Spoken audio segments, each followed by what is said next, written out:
For the past 3 months, more or less, I've been staying in the south side of Cyprus.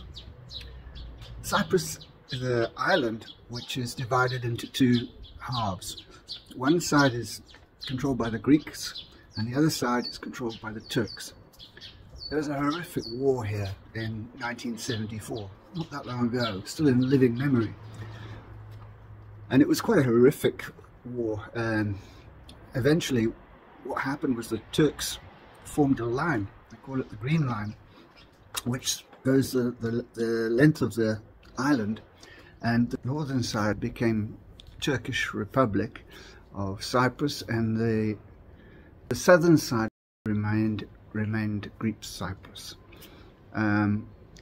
The United Nations put up what they call the Green Zone, which is a buffer zone between the two. So if you go down to Nicosia, which is split in two, so it's a city that has a line down the middle of it, much like the Cold War, where Berlin was split in two. This is exactly the same.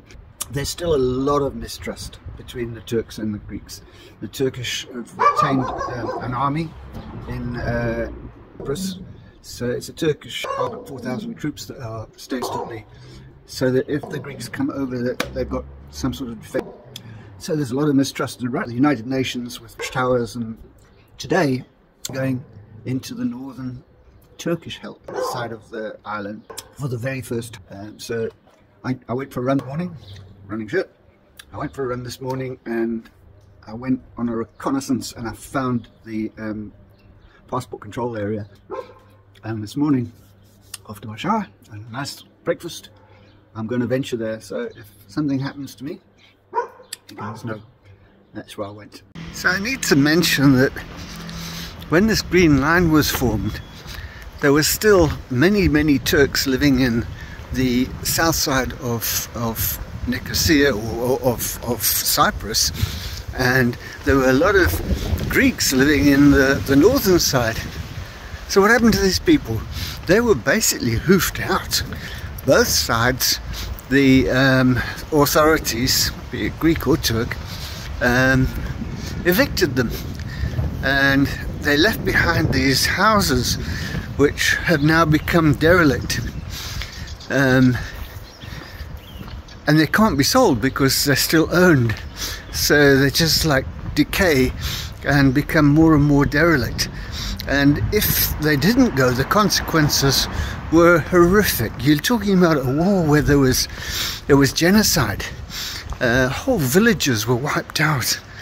And what they would do is they'd come and they'd take all the men and they'd have a mass grave, and then they'd kill all the men, and then they'd just rape all the women. And this happened on both sides. I'm not taking sides here. I know the Greeks are not blamed, and nor are the Turks, but it really is a sad indictment on humanity that they did this stuff, but it happened.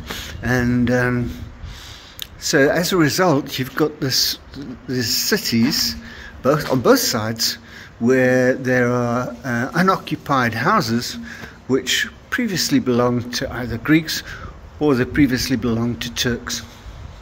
The border crossing was okay.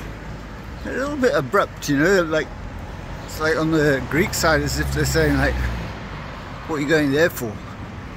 And on the Turkish side it's like, what are you coming here for? It's not a lot of big smiles.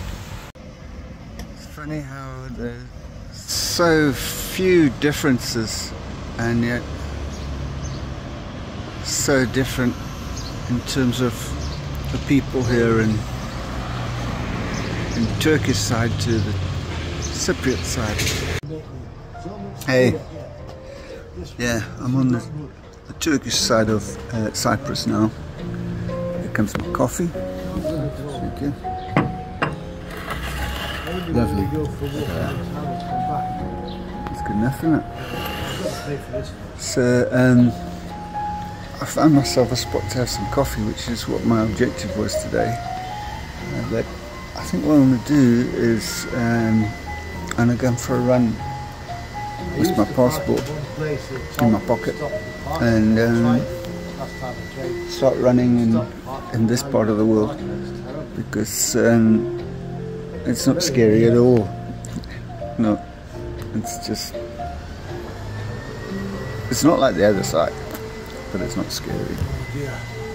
Okay, so my little adventure is over. I'm back on the south side. Sounds like a good movie, doesn't it, south side? Anyway, things were pretty much as expected. It was a little bit less decayed than I expected, because Northern Cyprus is not recognized as a country by anybody in the world, with the exception of Turkey. So trade there is incredibly difficult, and there's some things that they can't actually get at all on the north side, which we just go to the supermarket and buy. So yeah, that was different. The other thing was the roads. The roads are actually very good. It's just the technology behind traffic lights and stuff is a little bit less sophisticated than it is on the south.